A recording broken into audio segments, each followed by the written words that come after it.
ಅಥವಾ ನಮ್ಮ domestic gas ಆಗ್ಬೋದು, ಇದನ್ನು ಬಳಕೆ ಮಾಡ್ತಕ್ಕಂಥ ಭಾರತದ ಜನ ಇವತ್ತು ತತ್ತರಿಸಿ ಹೋಗಿದ್ದಾರೆ.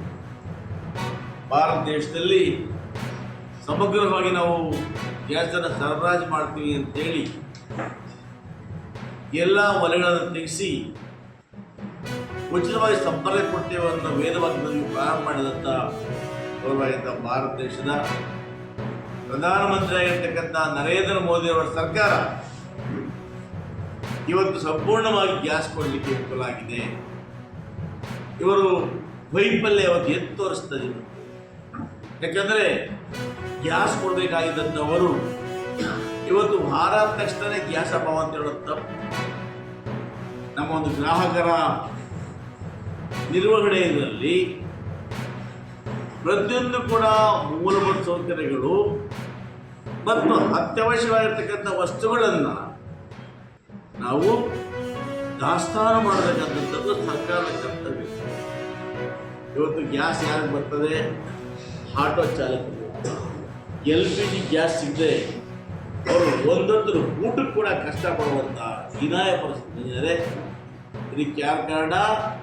ಸೆಂಟ್ರಲ್ ಗೌರ್ಮೆಂಟ್ನ ನರೇಂದ್ರ ಮೋದಿಯವರ BJP. ಇವತ್ತು LPG ಗ್ಯಾಸ್ ಇಲ್ಲ, CNG ಗ್ಯಾಸ್ ಇಲ್ಲ, ಗೃಹಬಳಕೆ ಗ್ಯಾಸ್ ಇಲ್ಲ, ಇದರೊಟ್ಟಿಗೆ ಕಮರ್ಷಿಯಲ್ ಗ್ಯಾಸ್ ಇಲ್ಲ. ಇವತ್ತು ಎಷ್ಟೋ ಹೋಟೆಲ್ಗಳನ್ನು ಬಂದ್ ಮಾಡಿದ್ದೇವೆ. ಬಂಗಾರಪೇಟೆ ಸ್ವತಃ ನನ್ನ ಸಂಸ್ಥೆಯ ಹೋಟೆಲನ್ನು ಕೂಡ ಗ್ಯಾಸ್ ಇಲ್ಲದೆ ಇವತ್ತು ಬಂದ್ ಮಾಡಿದ್ದೇವೆ. ಇವತ್ತು ಇವರು ಸಹಜವಾಗಿ ನಿತ್ಯ ಬಳಸ್ತಕ್ಕಂಥ ವಸ್ತುಗಳನ್ನು ಇಷ್ಟು ಒಂದು ದಾಸ್ತಾನ ಮಾಡ್ತಕ್ಕಂಥ ನಿಯಮ ಇದೆ. ಇವತ್ತು ರೇಷನ್ ಆಗ್ಬೋದು, ಗ್ಯಾಸ್ ಆಗ್ಬೋದು, ಪೆಟ್ರೋಲ್ ಆಗ್ಬೋದು, ಡೀಸೆಲ್ ಆಗ್ಬೋದು, ಯಾವ ಜನರಿಗೆ ಸಮರ್ಪಕವಾಗಿ ನಾವು ಕೊಡಬೇಕು ಇದನ್ನು ದಾಸ್ತಾನ ಮಾಡ್ತಕ್ಕಂಥದ್ದು ಫುಡ್ ಎಸೆನ್ಷಿಯಲ್ ಆಕ್ಟಲ್ಲಿ ಕೇಂದ್ರ ಸರ್ಕಾರ ಜವಾಬ್ದಾರಿ ಕೂಡ ನಾವು ಕೂಡ ಭಾಗವಹಿಸ್ತೇವೆ. ಎಲ್ಲ ಇಲಾಖೆಗಳಿಂದ ಸ್ತರಗಳನ್ನು ಭಾಗವಹಿಸ್ತೇವೆ. ಹಾಗೆಯೇ ಪ್ರೈವೇಟ್ ಸ್ಕೂಲ್ಸ್ ಆಗ್ಬೋದು, ಸರ್ಕಾರಿ ಶಾಲಾ ಕಾಲೇಜುಗಳು, ಪ್ರೌಢಶಾಲೆಗಳಿಂದ ವಿದ್ಯಾರ್ಥಿಗಳೊಂದಿಗೆ ಪ್ರತಿಯೊಂದು ಶಾಲೆಯಿಂದ ಕೂಡ ಎಲ್ಲರೂ ಬಂದು ಭಾಗವಹಿಸಬೇಕು. ಶಾಲೆಗಳಿಂದ ಆ ಒಂದು ಸಿಬ್ಬಂದಿ ಏನಕ್ಕಂತ ಜವಾಬ್ದಾರಿಯನ್ನು BEO ವಹಿಸ್ತಾ ಇದ್ದಾರೆ. ಕಲಾ ತಂಡಗಳು ಸುಮಾರು ಒಂದು 15 ಕಲಾ ತಂಡಗಳು ಭಾಗವಹಿಸಬೇಕು ಅಂತ ಹೇಳಿದಾಗ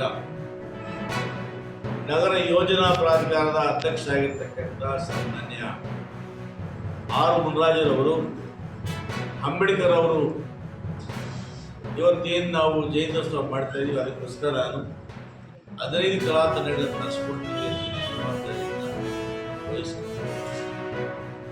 ಹಾಗೆಯೇ ನಾನು ಕೂಡ ತಾಲೂಕಿನಾದ್ಯಂತ ಬರ್ತಕ್ಕಂಥ ಎಲ್ಲ ಕಲಾ ತಂಡಗಳಿಗೆ ಅವರಿಗೆ ಪ್ರೋತ್ಸಾಹ ಮಾಡೋದು ಪ್ರೋತ್ಸಾಹಧನ ಮತ್ತು ಪ್ರತಿ ಕಲಾ ತಂಡಕ್ಕೆ ಒಂದು ಮೂಮೆಂಟನ್ನು ಕೊಡಬೇಕು ಮತ್ತು ಬರ್ತಕ್ಕಂಥವರಿಗೆ ಸುಮಾರು 10ರಿಂದ 15 ಸಾವಿರ ಜನಕ್ಕೆ ಮಜ್ಜಿಗೆ ಪ್ಯಾಕೆಟ್ ಕೊಡ್ತಕ್ಕಂಥದ್ದು, ಪಾನಕ ಕೊಡ್ತಕ್ಕಂಥದ್ದು, ಕೋಸಂಬರಿ ಇವೆಲ್ಲ ಮಾಡ್ತೀವಿ ಅಂತೇಳಿ ನಾನು ಜವಾಬ್ದಾರಿ ತಾಲೂಕಾಡಳಿತದ ಎಲ್ಲ ಅಧಿಕಾರಿಗಳು ಕೂಡ ಈ ಒಂದು ನಗರದಲ್ಲಿ ಬಟ್ಟಿ ಕಟ್ಟೋದಾಗ್ಬೋದು, ರಕ್ಷಾಕರಾಗ್ಬೋದು, ಇವೆಲ್ಲವನ್ನು ಕೂಡ ನಾವು ಮಾಡ್ತೇವೆ. ಮಾಡ್ಕೊಂಡು ಬರ್ತಕ್ಕಂಥ ಅತಿಥಿಗಳಿಗೆ, ಕಲಾ ತಂಡಗಳಿಗೆ ಎಲ್ಲ ವ್ಯವಸ್ಥೆಗಳನ್ನು ಮಾಡೋದಾಗಿ ತಾಲೂಕಿನ ಎಲ್ಲ ಅಧಿಕಾರಿಗಳು. ಇದರೊಟ್ಟಿಗೆ ಸಮಾಜ ಸೇವಕರಾಗಿರ್ತಕ್ಕಂಥ ಬಾಬು ಅವರು ಕೂಡ ನಮ್ಮ ಮಟ್ಟಕ್ಕೆ ಕೈ ಜೋಡಿಸಿ ನಾನು ಕೂಡ ಕಲಾ ತಂಡಗಳಿಗೆ ನನ್ನ ಕಡೆಯಿಂದ ಮಟ್ಟಿಗೆ ಸೇರಿಕೊಂಡು ನನ್ನ ಕಡೆಯಿಂದ ಕೂಡ ನಾನು ಪ್ರೋತ್ಸಾಹವನ್ನು ಮಾಡ್ತೀನಿ ಅನ್ನೋ ಮಾತನ್ನು ನಮ್ಮ BA ಬಾಬು ಅವರು ಕೂಡ